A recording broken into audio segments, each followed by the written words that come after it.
नमस्कार, हम लोग कर रहे हैं जेई मेंस वीवाईक्यू और आज का हमारा टॉपिक है केमिकल बॉन्डिंग पार्ट फर्स्ट।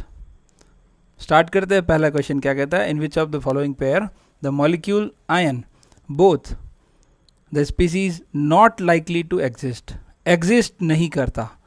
तो एमओटी के अकॉर्डिंग, क्योंकि ऑप्शन सारे डायटोमिक मॉलिक्यूल्स हैं, कौन से हैं सारे डायटोमिक मॉलिक्यूल, तो हमें यहाँ अप्लाई करनी होगी एमओटी, मॉलिक्यूलर ऑर्बिटल थ्योरी। और मॉलिक्यूलर ऑर्बिटल थ्योरी ये कहती है कि जिनका बॉन्ड ऑर्डर ज़ीरो होता है वो एग्जिस्ट नहीं करते, वो नॉट एग्जिस्ट। ओके है। तो सबसे पहली बात, हमें हल्का सा आइडिया ये होना चाहिए कि हीलियम जो कि एक इनर्ट गैस है कभी भी He2 नहीं बनाती, और He2 नहीं बनाती तो ऐसा एक ही ऑप्शन है, He2 नहीं बनाती। अगर हम लोग इसका एमओटी डायग्राम देखें तो ये हमारे बॉन्डिंग मॉलिक्यूलर ऑर्बिटल और ये एंटी बॉन्डिंग मॉलिक्यूलर ऑर्बिटल, जिनको आप इस तरह से बॉक्स की तरह बनाते, एक बॉक्स ऊपर और एक बॉक्स नीचे। ये हीलियम एटम है और लेफ्ट साइड में भी हीलियम एटम। हीलियम के अंदर 2 इलेक्ट्रॉन फिलअप हैं, टोटल 4 इलेक्ट्रॉन्स, 1 2 3 4। बॉन्ड ऑर्डर निकालेंगे, bonding electrons minus anti bonding electrons upon 2, bond order is 0। तो He2 इज नॉट एग्जिस्ट। इसी तरह H2 बोला है तो इधर बना रहा हूँ H2 हाइड्रोजन 1 इलेक्ट्रॉन वाला था, गया, कोई इलेक्ट्रॉन ही नहीं है। जब कोई इलेक्ट्रॉन ही नहीं है तो कोई बॉन्ड ही नहीं है, और कोई बॉन्ड ही नहीं है तो मॉलिक्यूल एग्जिस्ट नहीं करता।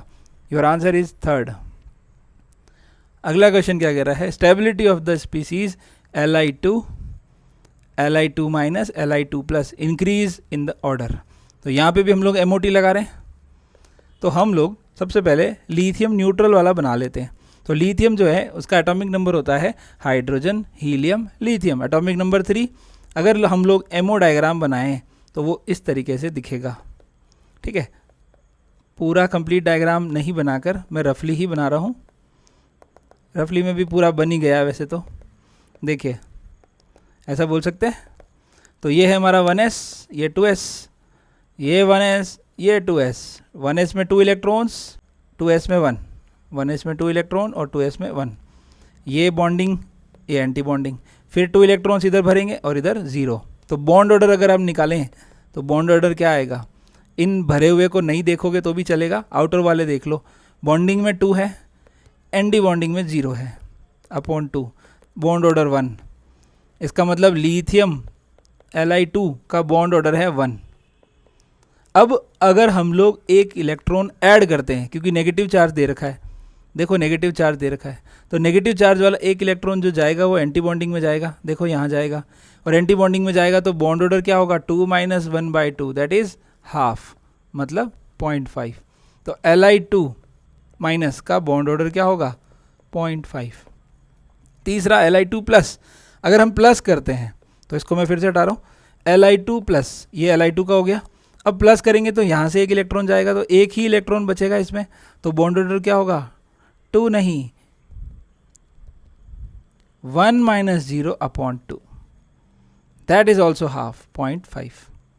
लेकिन इलेक्ट्रॉन किस में भरा है, ये वाला बॉन्डिंग मॉलिक्यूलर ऑर्बिटल में इलेक्ट्रॉन है, और इसमें जब 0.5 है तब एंटी बॉन्डिंग मॉलिक्यूलर ऑर्बिटल में है। तो बॉन्डिंग मॉलिक्यूलर ऑर्बिटल वाला ज़्यादा स्टेबल होता है। तो स्टेबिलिटी ऑफ द स्पीसीज पूछा है, तो सबसे ज़्यादा स्टेबल जिसका बॉन्ड ऑर्डर हाईएस्ट हो, तो बॉन्ड ऑर्डर हाईएस्ट किसका है, Li2 का है। Li2 का बॉन्ड ऑर्डर हाईएस्ट है, तो Li2 बॉन्ड ऑर्डर हाईएस्ट वाला एक ही ऑप्शन है हमारे पास। दूसरा ये हमने निकाला था Li2 माइनस का, और ये हमने निकाला Li2+ का। दोनों का बॉन्ड ऑर्डर सेम है, लेकिन ये बॉन्डिंग मॉलिक्यूलर ऑर्बिटल में इलेक्ट्रॉन भरा है, इसलिए ये ज़्यादा स्टेबल है। तो योर आंसर इज सेकेंड। अगला सवाल, for which of the following molecule significant mu not equals to 0।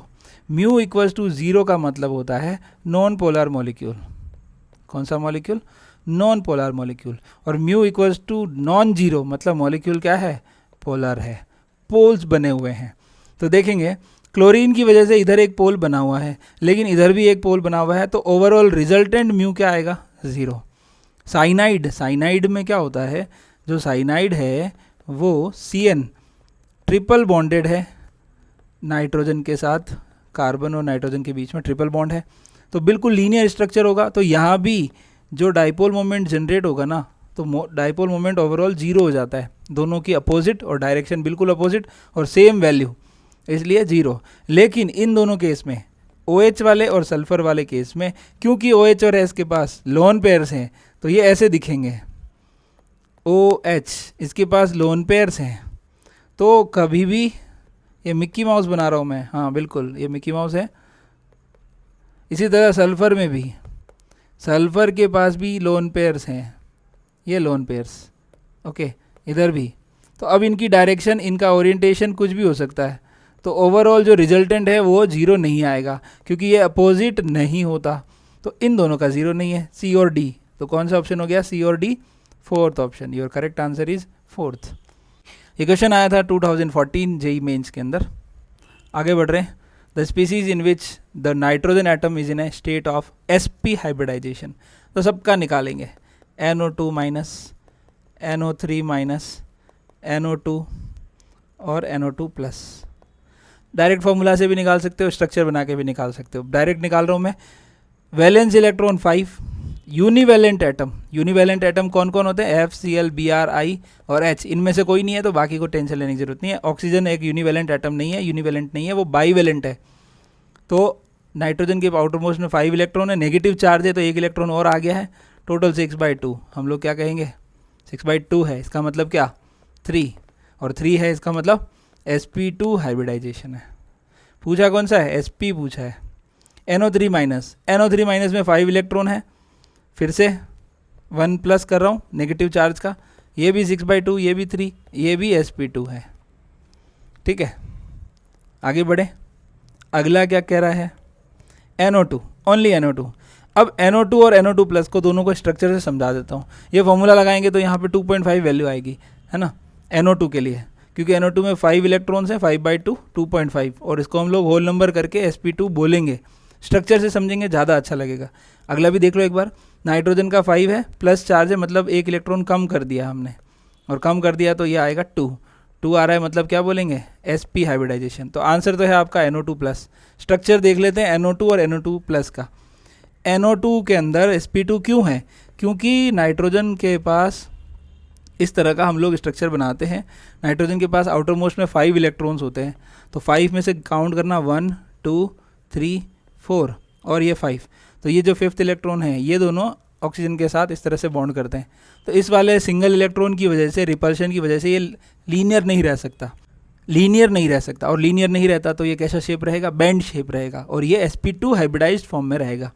लेकिन जब नाइट्रोजन पे प्लस आ जाता है तो नाइट्रोजन का एक इलेक्ट्रॉन चला जाता है, तो हम कहेंगे प्लस, और ये बिल्कुल लीनियर रहेगा, और दोनों, ये दोनों sigma bond sp2 hybridised orbital की हेल्प से बनते हैं। Your answer is fourth. Which of the following species is not paramagnetic. Paramagnetic diamagnetic का एक सिंपल सा तरीका बताता हूँ। वैसे तो हम लोग बॉन्ड ऑर्डर से कर ही सकते हैं, या मॉलिक्यूलर ऑर्बिटल थ्योरी के हेल्प से कर ही सकते हैं। डायरेक्ट अगर करना हो तो जितने भी ऑड इलेक्ट्रॉन वाली स्पीसीज होती है वो सारी की सारी हमेशा क्या होती है, पैरामैग्नेटिक।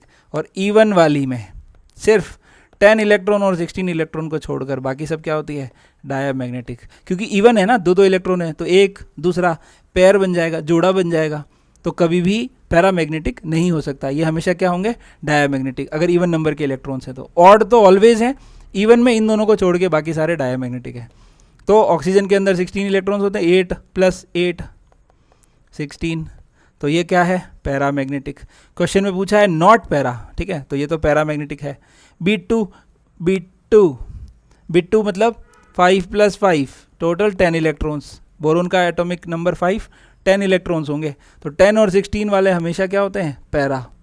क्यों होते हैं, क्योंकि MOT डायग्राम हम देखेंगे तो इनका जो सबसे हाईएस्ट ऑक्यूपाइड ऑर्बिटल होता है उसमें इलेक्ट्रॉन सिंगल रहते हैं, पेयर नहीं होते। और NO में कितना, 7 + 8, ओके, ऑड नंबर आ जाएगा। और कार्बन कौन है, कार्बन है 6, ऑक्सीजन 8, ये इवन नंबर आ जाएगा, सम करेंगे तो इवन नंबर आ जाएगा। और इवन वाले क्या होते हैं, डायमैग्नेटिक होते हैं। तो आंसर क्या है, फोर्थ। ये तो पैरा ही होना है क्योंकि ये ऑड नंबर है, ऑड ऑलवेज पैरा। ये लाइन बोलेंगे मेरे साथ, हाँ आपसे ही बात कर रहा हूँ, एक बार बोलिए, ऑड मतलब पैरा। ऑड इलेक्ट्रॉन स्पीसीज क्या होगी, पैरामैग्नेटिक होगी, ठीक है। अगला क्वेश्चन देखो, which of the following compounds contain no covalent bond, कोई कोवेलेंट बॉन्ड नहीं है। पहला ही देखिए KCl एक आयनिक कंपाउंड है, Ka+ और Cl-, सब में KCl है। अरे भाई साहब अब क्या करना रहा, अब बाकी सारे चेक करने रहेंगे। PH3 में फॉस्फोरस और हाइड्रोजन के बीच में बॉन्डिंग होती है, कोवेलेंट बॉन्डिंग, हाइब्रिडाइजेशन नहीं होता ड्रैगो रूल के हिसाब से, 90 डिग्री एंगल पर रहते हैं ये लोग, लेकिन कोवेलेंट तो है। इसी तरह O और O के बीच में डबल बॉन्ड है, कोवेलेंट बॉन्ड है। B2H6 में दो तरह के बॉन्ड होते हैं, एक तो ये वाले BHB बॉन्ड्स और एक होते हैं दो हाइड्रोजन वाले, ये वाले। इन बॉन्ड्स को बोलते हैं 2C2E, दो सेंटर दो इलेक्ट्रॉन, एक इलेक्ट्रॉन हाइड्रोजन का एक बोरोन का, एक इलेक्ट्रॉन हाइड्रोजन का एक बोरोन का, इधर भी एक हाइड्रोजन का एक बोरोन का, एक हाइड्रोजन का एक बोरोन का। तो ये भी कौन से हैं, 2C2E, two centred two electron. अब हाइड्रोजन के पास तो इलेक्ट्रॉन है, लेकिन बोरोन के पास, सपोज अगर इधर वाले बोरोन ने बॉन्ड कर दिया है तो ये वाला बॉन्ड तो ज़बरदस्ती का बना हुआ है ओवरलैपिंग की वजह से। ये जो बॉन्ड है 3 सेंटर्ड है, 3 सेंटर कौन कौन है, B, H और B, और इलेक्ट्रॉन कितने पार्टिसिपेट हो रहे हैं, ओनली 2 इलेक्ट्रॉन्स। सिमिलरली बोरोन का आउटर मोस्ट में 3rd इलेक्ट्रॉन ये रहा इस बोरोन का, और ये हाइड्रोजन का, तो ये जो बॉन्ड है फिर से ये भी 3 सेंटर्ड 2 इलेक्ट्रॉन, लेकिन है तो कोवेलेंट ना, तो सब में कोवेलेंट आ रहा है। H2SO4 का स्ट्रक्चर बनाया जाए तो कैसा दिखेगा, OH OH, ये 2 और ये 2, H2SO4, कोवेलेंट ही कोवेलेंट, भर भर के कोवेलेंट। तो एक ही ऑप्शन है KCl, जो कि एक आयनिक कंपाउंड है। अगला सवाल, total number of lone pair of electron in I3- ion. तो आयोडीन जो है I3- बनता कैसे है, I2, I- और I2 से बनता है। तो सेंट्रल एटम जो है वो I है, साइड एटम भी I है ना, आयोडीन ही है, तो I3- ऐसे बनता है। तो एक आयोडीन से दो आयोडीन अटैच्ड हैं, एक आयोडीन के ऊपर नेगेटिव चार्ज भी हमने लिखा है। आयोडीन के आउटर मोस्ट में 7 इलेक्ट्रॉन्स होते हैं, प्लस यूनिवेलेंट एटम कितने अटैच्ड हैं, ये दोनों। माइनस चार्ज है मतलब एक इलेक्ट्रॉन उसने और ले रखा है। टोटल कितना हुआ, 10, 7, 2, 1, 10/2 मतलब 5। और 5 ऑर्बिटल का कौन सा कॉम्प्लेक्स बनता है, कौन सा हाइब्रिडाइजेशन बनता है, sp3। ये तो 4 ऑर्बिटल हुए और ये 5th ऑर्बिटल, 1s 3p और 1d, है ना। s का एक 3p, अरे आप कंफ्यूज हो जाओगे, 1d बोलोगे, 1d तो पॉसिबल ही नहीं है। मैं ऐसा कह रहा हूँ 1s 3p ओके और 1d, तो टोटल 5 ऑर्बिटल्स है, ये 5, ठीक है। स्ट्रक्चर बना के देखें तो आयोडीन sp3d जो होता है वो टेट्राहेड्रल नहीं होता। sp3d क्या होता है, ट्राइगोनल बाइपिरामिडल होता है, इस तरीके से। तो दोनों आयोडीन जो है वो यहाँ रहना चाहेंगे, ओके। और ये जो बीच वाला आयोडीन है इसके पास आउटर मोस्ट में ऑलरेडी 7 इलेक्ट्रॉन थे। देखो इसको थोड़ा सा और अलग तरीके से सोचते हैं, 1, 2, 3, 4, 5, 6 और कितने हुए, 6, 7 तो ऑलरेडी थे और नेगेटिव चार्ज आया तो एक इलेक्ट्रॉन और आया होगा। मतलब कितने लोन पेयर आ गए, देखो 1, 2, 3 लोन पेयर तो सेंट्रल वाले के पास है नेगेटिव चार्ज की वजह से। ये जो ब्लू है अगर आप काउंट करोगे तो 6, 7, 8 हो रहे हैं। 8 क्यों हो रहे हैं, 7 तो उसके आउटर मोस्ट में है और नेगेटिव चार्ज आया इसलिए 8 हो गए। तो सेंट्रल वाले के पास टोटल 3 लोन पेयर हैं, लेकिन इन्होंने सेंट्रल का नहीं पूछा है, टोटल नंबर पूछा है। सेंट्रल पूछते तो सेंट्रल की बात करते हैं, ये तो इसके हैं। और इनसे भी तो पूछो इनके कितने लोन पेयर्स हैं, देखो 3, 3 और 3, टोटल लोन पेयर्स कितने हुए, 9 लोन पेयर्स, 3, 3 और 3, टोटल लोन पेयर्स आर 9। आगे बढ़े, the type of hybridization and number of lone pair of the electron of XeOF4। तो जिनोन आउटर मोस्ट में 8 इलेक्ट्रॉन होते हैं, यूनिवेलेंट एटम कितने हैं, 4। ऑक्सीजन को नहीं गिनते, यूनिवेलेंट एटम्स आर 4, कोई चार्ज नहीं है, अपॉन 2 कितना आया, 12/2 मतलब 6। 6 कब होता है, sp3d2, 3, 2, 5, 1, 3p वाले हैं, d2 है और 1s है, टोटल 6 ऑर्बिटल्स हो गए। तो sp3d2 या तो ये होगा या ये होगा। अब स्ट्रक्चर देखते हैं, sp3d2 हमेशा कैसा होता है, ऑक्टाहेड्रल होता है, ज्योमेट्री तो ऑक्टाहेड्रल ही होती है। अब O और F4, हमें पता है बेंट रूल के हिसाब से F जो है वो हमेशा एक्सियल पोजीशन पे रहना चाहते हैं, लेकिन ऑक्टाहेड्रल में तो सारी एक्सियल ही है, कैसे भी देख लो। देखो ये वाला अगर प्लेन ले लूँगा तो ये दोनों एक्सियल नहीं हो गए क्या, तो कहीं भी लिख दूँ कोई फ़र्क नहीं पड़ता है ना। तो चारों एफ प्लेन में लिख दिया, एक ऑक्सीजन यहाँ और एक इस साइड में कौन बचेगा, लोन पेयर, तो एक ही लोन पेयर बचेगा। तो आंसर इज थर्ड। काउंट कर लीजिए चाहे तो, जिनोन के 1 2 3 4 5 6 7 8, तो ये लोन पेयर बच गया।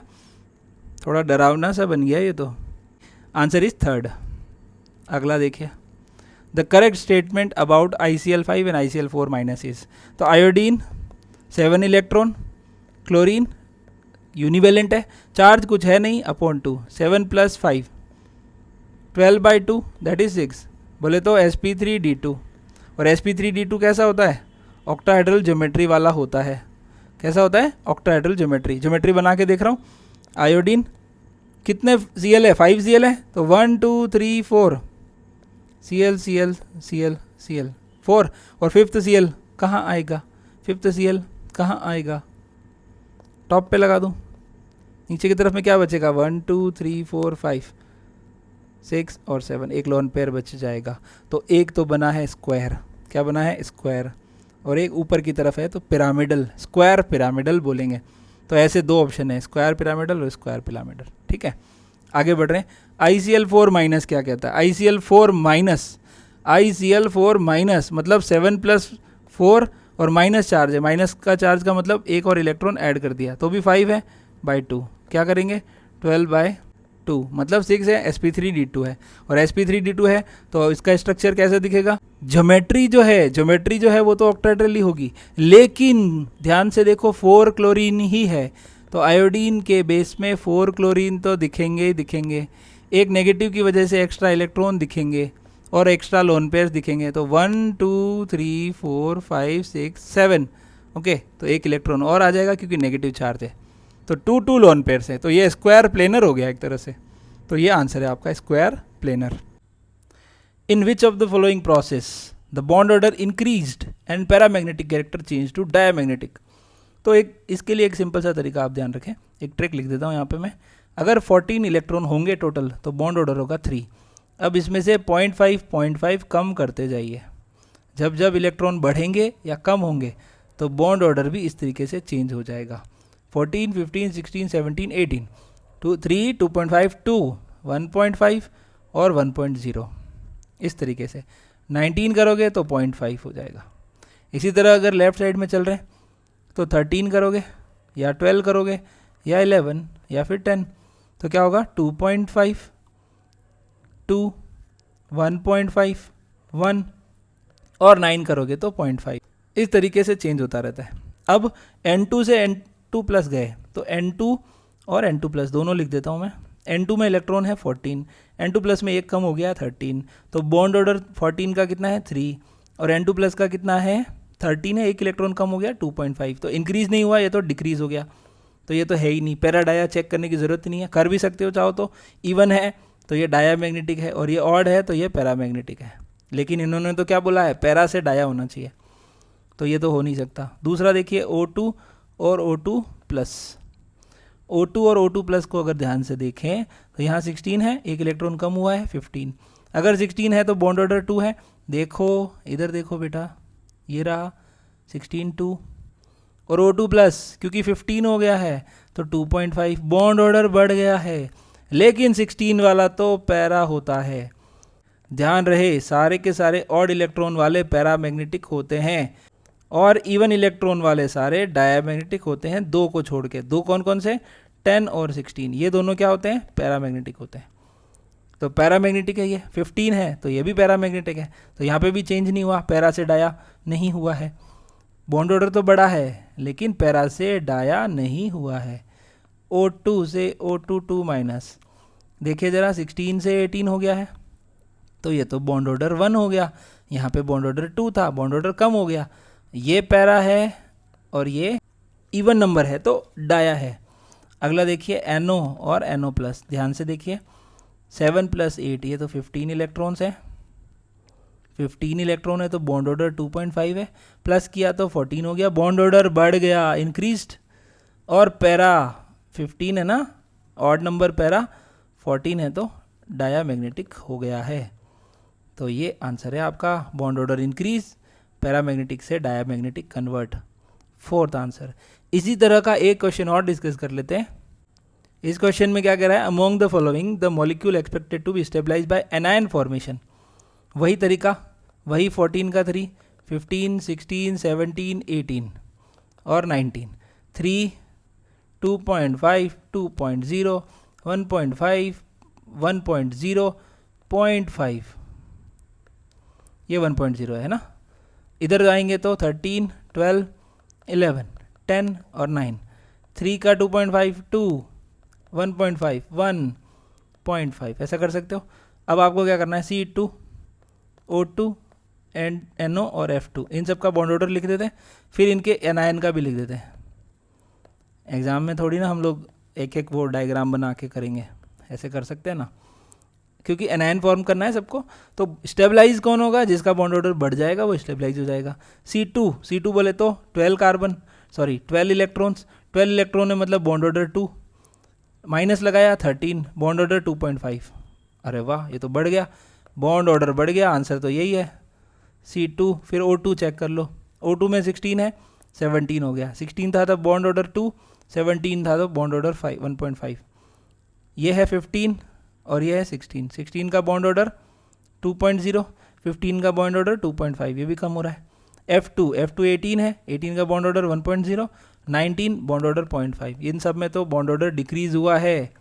देखो देखो देखो, आंसर क्या है, C2। अगला क्वेश्चन देखते हैं। Arrange the following bond according to their average bond energy in descending order. अच्छा, FCl और BrI की बातें हो रही है, ठीक है। तो कार्बन और फ्लोरीन, कार्बन, Cl, Br और I। अगर मैं बहुत सिंपल बात कहूँ साइज से, तो यहाँ पे कार्बन का 2p और फ्लोरीन का भी 2p, यहाँ पे कार्बन का 2p और इसका 3p, 4p और 5p।